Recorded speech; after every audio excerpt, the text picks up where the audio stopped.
کہ اللہ نے قرآن میں رمضان کے لیے 4 احکام خصوصیت سے بیان کریں. ایک پر اشارہ دیا ہے لیکن حدیث میں اس کی پھر وضاحت ہے. تو وہ 4 کام میں سب سے پہلا کام کیا ہے؟ بولو بھائی، روزہ. اس میں تو آپشن ہے ہی نہیں، وہ تو رکھنا ہی رکھنا ہے.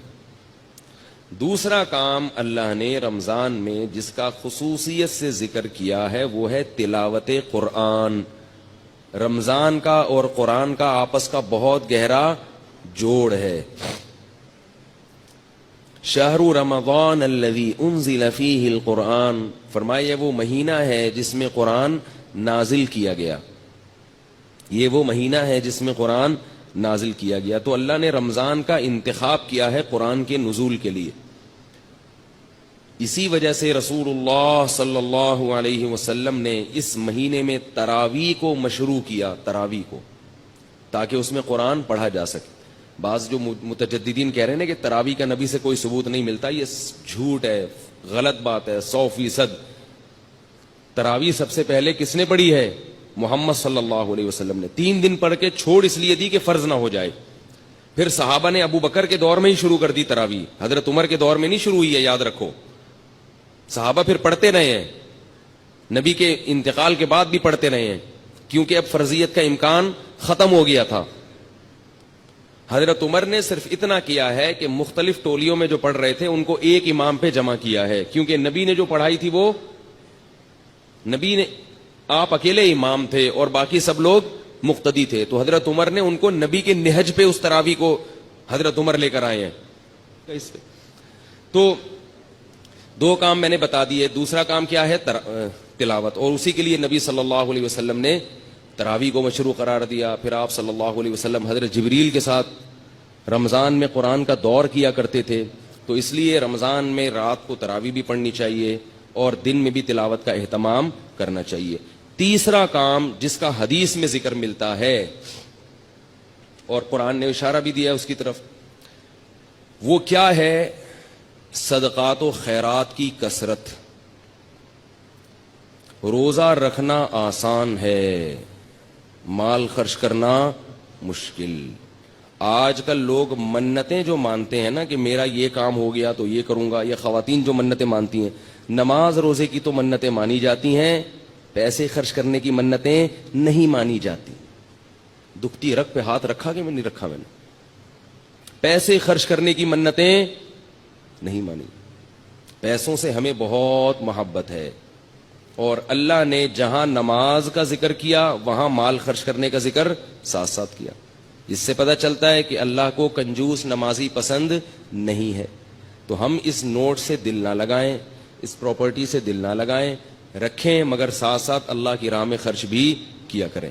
آپ کو پتہ ہے کہ پہلے صوفیاء کرام کی جو خانقاہ ہوتی تھی، آج کل چند ایک کو چھوڑ کے اچھے لوگ بھی ہیں تصوف میں الحمدللہ، انہی کی برکت سے آج یہ دین قائم ہے. ہم بھی اسی تصوف کے سلسلے سے جڑے ہوئے ایک نالائق ہیں جو آج یہاں بیٹھ کے ٹوٹا پھوٹا دین کا کام کر رہے ہیں. تصوف پر رد ہرگز مقصد نہیں ہے، کسی کا مذاق اڑانا مقصد نہیں ہے، لیکن بہت سی خانقاہیں کھانے پینے کا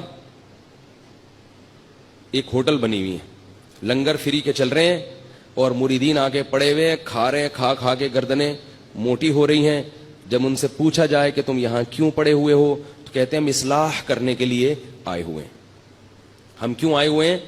اصلاح کرنے. چلو پھر بسم اللہ کرو، کھانا کھو. پھر وہ سیٹ کوئی وہ لے آیا، دیگ لے آیا بریانی کی. تو بھائی کوشش کیا کرو جتنا ممکن ہو کھانا اپنے پیسوں سے کھایا کرو، اس سے اصلاح زیادہ ہوتی ہے. دوسروں کے پیسوں سے کھانا کھانے سے اصلاح بولو نا کم ہوتی. اور اگر خانقاہ میں ہو تو کوشش کرو کھاؤ ہی نہیں، روزے رکھو، کیونکہ روزے رکھنے سے جو اصلاح ہوتی ہے وہ کھانے سے نہیں ہوتی.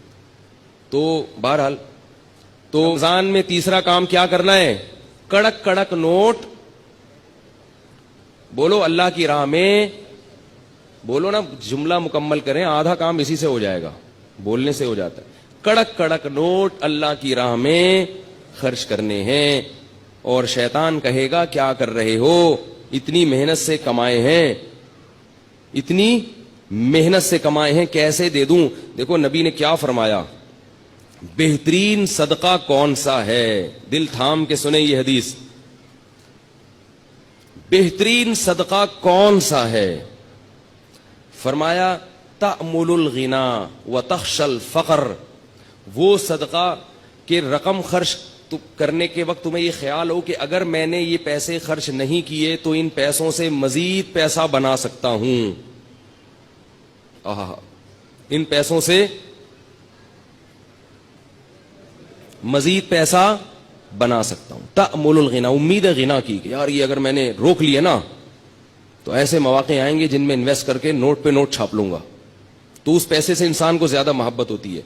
دوسری چیز اس میں یہ ہو تخشى الفقر، اگر ابھی خرچ کیا تو موجودہ حالت سے نیچے بھی آ سکتا ہوں، صرف امیدیں نہیں ہیں، خطرات بھی ہیں۔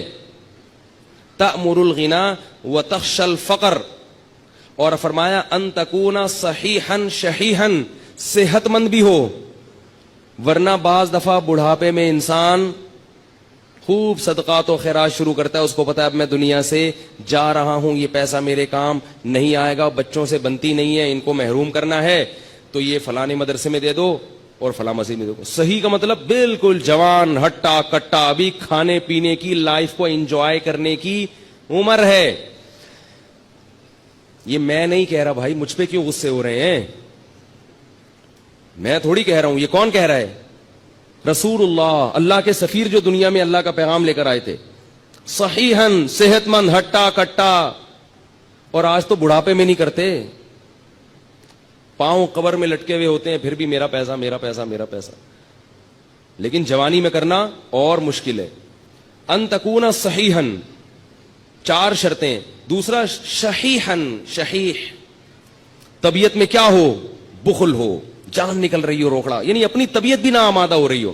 بعض دفعہ انسان میں ساری صفات ہوتی ہیں اور دل خرچ کر رہا ہوتا ہے اڑانے کا، ویسے ہی شو مارنے کے لیے، یا ویسے ہی کبھی کبھار موڈ اچھا ہوتا ہے نا انسان کا، آدمی کھلا دیتا ہے، بعد میں کہتا ہے یار یہ میں نے کیا کر دیا، اس دن میں نے اتنا پبلک کو اتنا کھلا دیا یار میں تو مغروض ہو گیا، لیکن اس وقت جوش آیا ہوا تھا۔ فرمائے جوشیلی طبیعت نہ ہو، بلکہ شح کا کیا مطلب ہے؟ اندر طبیعت میں انقباض پیدا ہو رہا ہو، طبیعت یار کیا، جیسے نوٹ نکلتے ہوئے ایسا لگ رہا ہو جیسے کوئی کھال نکال رہا ہے، آپ کی کوئی کھال ادھیڑ رہا ہے، ایسے نوٹ ادھڑ رہا ہو۔ فرمایا یہ جو 4 صفتیں جس صدقے میں پائی جائیں گی اس سے بہتر صدقہ، بولو بھائی کوئی بھی